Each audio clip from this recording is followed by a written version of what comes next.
प्यारे दर्शक भाई हों बहनों, आप सभी को मेरा गहरा गहरा नमस्कार। मानव जीवन में हम आए हैं और सभी की चाहत होती है कि मानव जीवन अच्छी तरह से गुजारें। लोग मेहनत करते हैं, इस दुनिया में रहते हैं, सभी के अपने अपने विचार होते हैं। सभी चाहते हैं कि हमारे पास सुख और सुविधा हो और हम जो काम कर रहे हैं उस काम में हमें कामयाबी हासिल हो। बहुत से लोग मेहनत करके जल्दी अपनी मंजिल को पा लेते हैं, तो बहुत से लोग ज़्यादा समय देख करके अपनी मंजिल को पाते हैं। लेकिन जो मेहनत करते हैं, आगे बढ़ते रहते हैं, जिनका दृढ़ संकल्प होता है, एक अपना निश्चय होता है, इस निश्चय पर, उस परिधि पर पहुंचना जरूरी हो जाता है और मेहनत करते करते आखिरकार वह उस कामयाबी को पा ही लेता है। कभी न कभी लोग मेहनत करते हैं, सफलता नहीं मिल पाती है तो हताश हो जाते हैं। हताश होने की ज़रूरत नहीं है मेरे साथियों, क्योंकि जीवन में सुख और दुख, रात और दिन, लाभ और हानि, मान और अपमान, ये सब आएगा, ये स्वाभाविक है। इसलिए आपको हिम्मत नहीं हारनी पड़ेगी, आपको आगे बढ़ना पड़ेगा।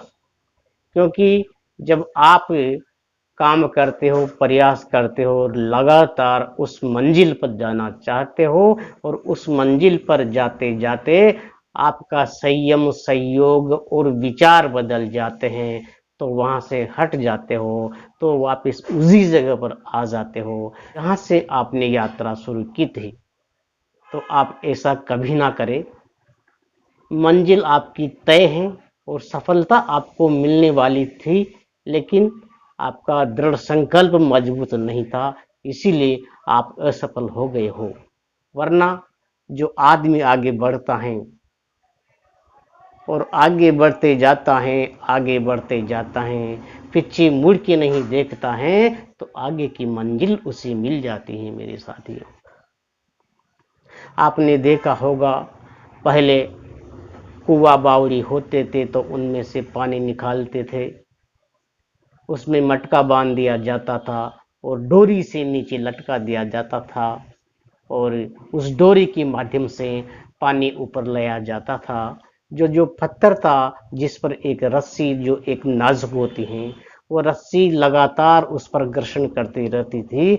लगातार लगातार घर्षण करते रहने से मेरे साथियों उस पत्थर में घाव हो जाता था।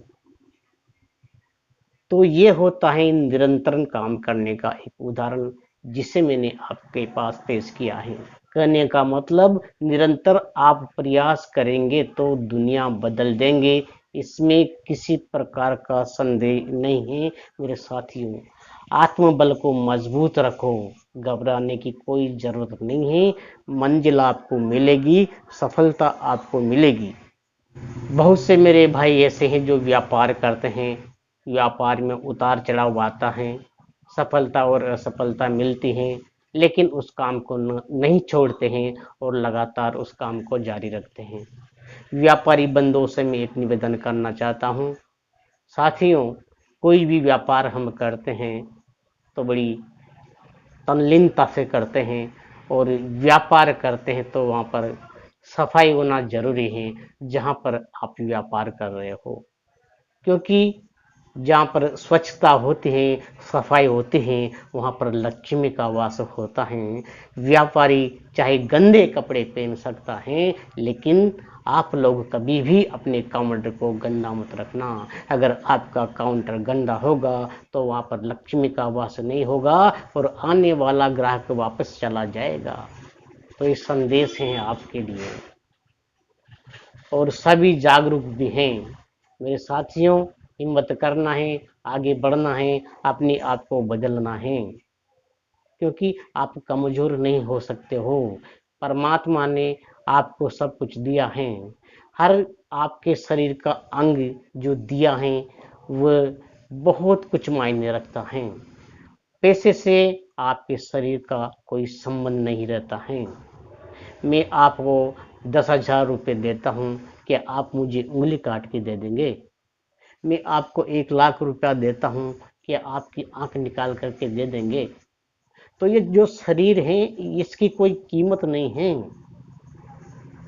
ये शरीर जो भगवान ने दिया है, इसकी कोई कीमत नहीं है, इसका कोई मोल नहीं है, ये अमूल्य रत्न है। इसलिए आप आगे बढ़ते रहें। साथियों, बहुत सारे यूट्यूब पे आप लोगों को देखते हो, मैं इतना वक्ता नहीं हूँ, काबिलियत नहीं रखता हूँ, फिर भी जो मेरे विचार हैं, उन विचारों को आप तक भेजने का मैं प्रयास करता हूँ। आप सब लोगों से मैं एक छोटा सा, आप यूँ समझ लीजिए कि अज्ञानी के तौर पर आपके साथ में आता हूँ और कुछ छोटे से संदेश आपको दे जाता हूँ। मेरे अनुभव की जो बातें हैं वो आपको बता जाता हूँ। हो सकता है आप इसे पसंद करेंगे या नहीं करेंगे, क्योंकि पसंद करने का तरीका सबका अपना अलग अलग होता है। लेकिन आप मेरे इस भाग का सदस्य बन जाते हो और मुझे देख कर लाइक कर देते हो, तो मेरा हौसला बढ़ेगा और मुझे अच्छा लगेगा और मेरा और मन करेगा कि अच्छी बात आप तक पहुंचाने का मैं प्रयास करूं, या फिर मैं आपको अच्छी बात नहीं बता रहा हूं या किसी प्रकार की कमी कर रहा हूं, तो आप मुझे बताइए, उसमें मैं सुधार करूंगा, क्योंकि आपके माध्यम से ही सारी बातें हम सीखते हैं। अगर आप देखने वाले और सुनने वाले नहीं हैं, तो कोई सुनाने वाला नहीं रहेगा, कोई सुना भी नहीं पाएगा। अगर आपको अच्छा लगता है तो मुझे सदस्यता ग्रहण करके आपके पास, आपके दिल में जगह दीजिए मेरे साथियों। फिर मिलते हैं और अच्छी अच्छी मुलाकातें आपकी और हमारी होती रहेगी।